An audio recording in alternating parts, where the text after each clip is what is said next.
One of the key messages in the 2025 Deloitte report is leaders must balance business and human outcomes, not as trade-offs, but as mutually reinforcing priorities. In other words, how your people experience your company equals how your brand performs in the market. Your leadership brand, your employee experience is your marketing. Let's be honest. Quite a few companies are still marketing like it was 2019. The future of work is no longer some distant trend. It's already here.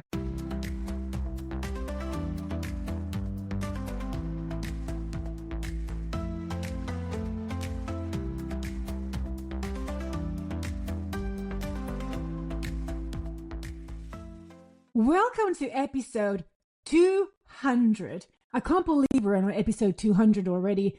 And what I can't believe either is that I'm recording this episode 200 and there's no celebratory hurrah around it. I just didn't notice. I forgot to celebrate it. But I want to say thank you to all of my listeners and watchers, viewers out there who have been on this journey with me since the day one when this podcast was still called Building a Modern Employer Brand. That's 200 episodes ago, and I'm so grateful that you're still here. I'm grateful that you have been listening, you have been vouching for this podcast and me, and all the lovely comments and feedback that I've received from you during these past couple of years with this podcast. Let's move forward. So, welcome to the episode 200, hurrah, of the Story Driven Business Podcast. I'm your host, Susanna Rantanen, author of Story Driven Employer Branding and creator of the Magnetic Employer Branding Method. And today, we're going to dig deep into what today's work and talent landscape demands of leaders and brands. And this is going to be based on the insights from Deloitte's 2025 Global Human Capital Trend Report.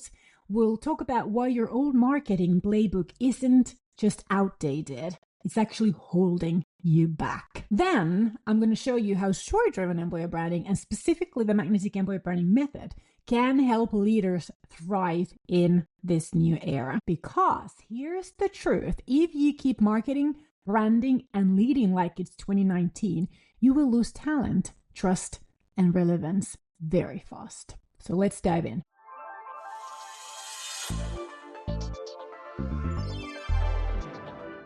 Deloitte's 2025 Global Human Capital Trends Report makes one thing clear. The future of work is already here, and the future is human-centered, balancing well-being and performance. What I like to talk about in the modern work-to-life promise is how, as employers, we can make the lives of our employees better today and for their future.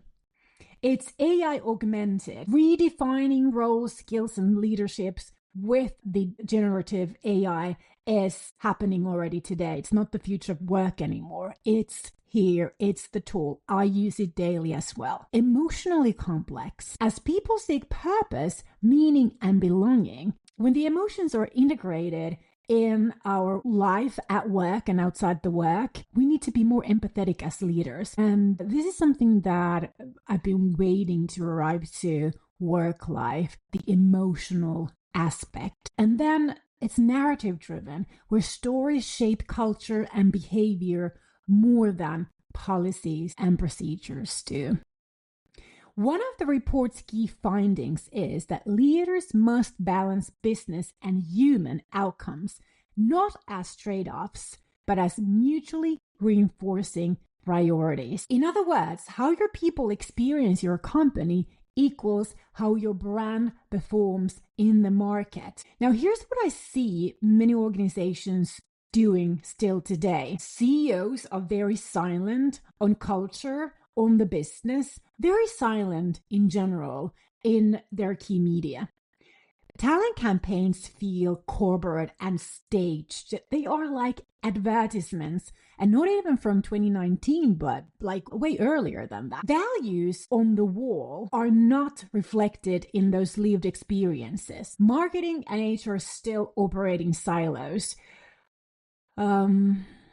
I'm going to say that things have drastically improved since I started as an entrepreneur in this business over 50 years ago.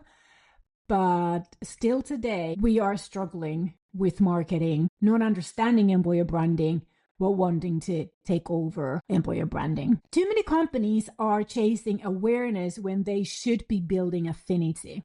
They are like in this awareness loop where nothing moves forward ever. Not their marketing, not their communication, not their story, and certainly not the talent journey. Campaigns are designed to impress investors and job boards instead of connecting with real humans inside and outside the company. Now, here's the disconnect.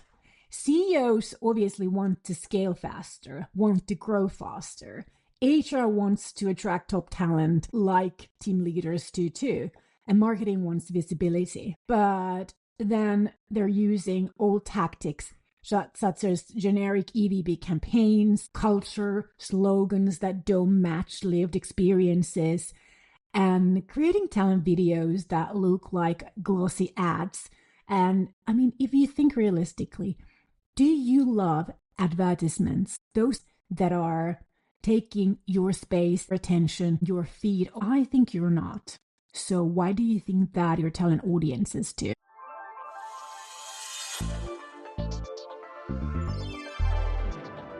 The Deloitte report makes this very clear. The future of work is not just digital, it is human-centered. And I've been repeating this for ages, talking about human-to-human communication, human-to-human marketing, human-to-human employer branding. Branding needs to evolve too, from marketing-driven or campaign-driven to human-driven, from external-facing to experience-based, and from this non-ending control and polish to authentic story. I want to talk to you about why stories matter now more than they ever have. The future of work, according to Deloitte, is about balancing human performance with technology and strategy. Employees, yours too, really want clarity of the mission, emotional connection with the work they do, with each other, with the leadership, with the culture, with the clients and customers even. They want agency, they want purpose, they want stories they can believe in and belong to. And in this reality, people won't advocate for what they don't feel. Customers won't trust brands that sound fake. Talent won't stay in places that don't inspire them. And you don't actually have a brand if you look and sound like 100 other companies. Here's where modern employer branding can change the game. But I don't mean traditional EVP-driven branding because it's not equal to modern employer branding to me. I mean story-driven employer branding, as we do with the magnetic employer branding method. Why? Because this method helps organizations build emotional connection to a business strategy, show culture in action through stories, align leadership voice with employee experiences, turn values into behaviors employees can recognize and they can amplify, and create that brand affinity, not just awareness. Move that story loop forward and invite relevant talents into this talent journey with your company. Deloitte describes where employees' well-being, human experience, and AI coexist. Authentic story becomes the glue.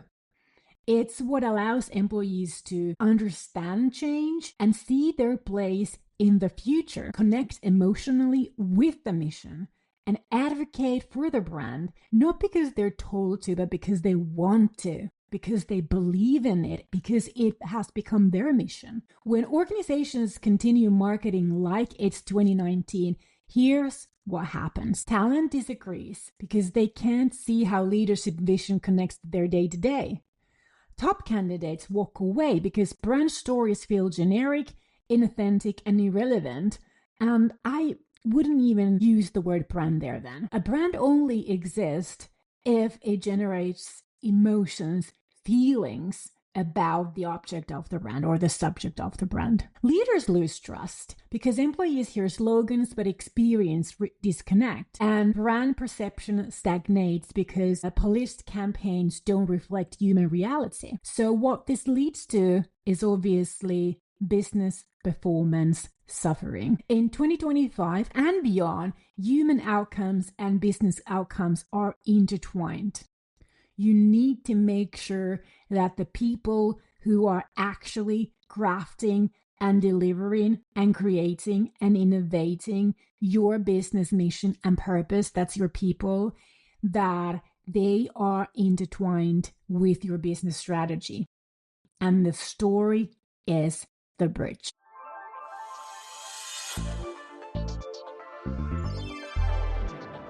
So let's talk about what can be won and the power of story-driven branding.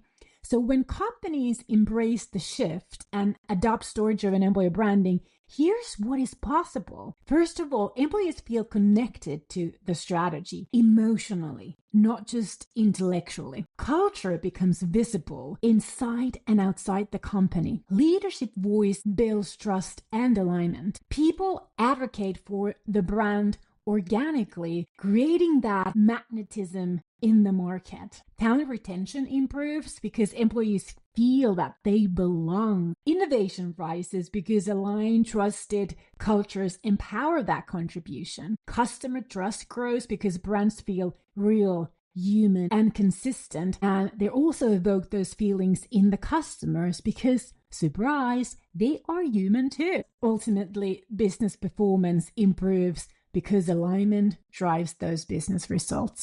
Imagine that you as the CEO or the founder or the leader regularly share those leadership stories, those moments of learning, authentic moments capturing the values in action, not as PR or blunt sales messages, but as your experiences of your role in that story with your business. Employees posting their own stories, how the company's mission shows up in their work, and what does it mean to them? Candidates choosing your company over higher offers because they feel more connected to the story, and not just that, because story-driven employer branding has actually invited them to take part in that story. They understand their role. They see that they have a position and a place in your story. Customers share brand stories because they see the alignment between leadership, employees, and market promise. And this is the future Deloitte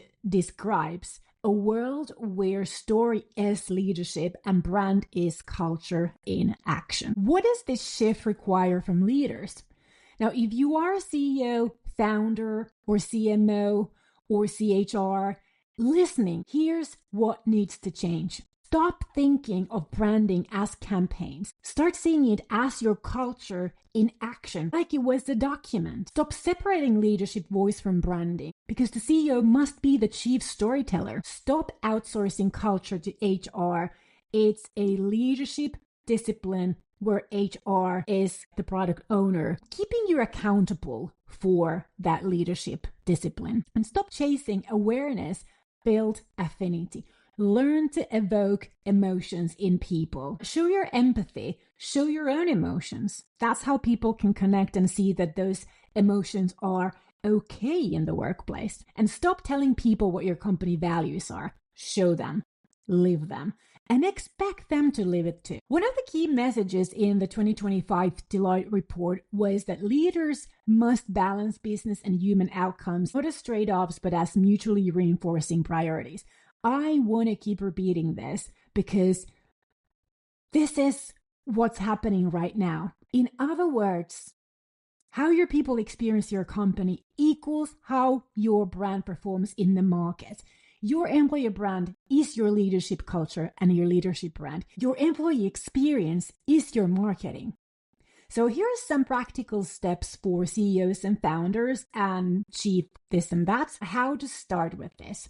So you want to learn to lead with the story. Share your own vision, your own leadership moments and beliefs. Show empathy, show emotions, how you feel about the work that you do, how you feel about the vision, the mission, and the values in action. Align culture and strategy. Use modern tools like the Modern Work to Life promises and key story themes in my method. Make marketing human, and not just marketing, but communication too. Stop doing one-way communication, do human-to-human communication, and then distribute that also as marketing messages. Replace those produced content with stories from employees, leadership, customers, and then embed narrative leadership. Get leadership aligned to one shared story. That's very important. What is the story? If your company was a movie, what would be that story that you're all vouching for and living? Balance human and business outcomes. Show how people thrive, because that's how the business wins. If you keep marketing like it's 2019, you lose trust, you lose talent, and you lose brand relevance. But when you adapt, you attract aligned talent, you build lasting customer trust, and you lead a company where story drives your momentum. In Deloitte's words, the future of work is human first and story driven. In today's market, employees won't stay where they feel disconnected. Customers won't buy from brands they don't trust, and talent won't join companies that they feel stuck in the past. But when you as a leader evolve, alignment deepens, advocacy grows, and business performance follows.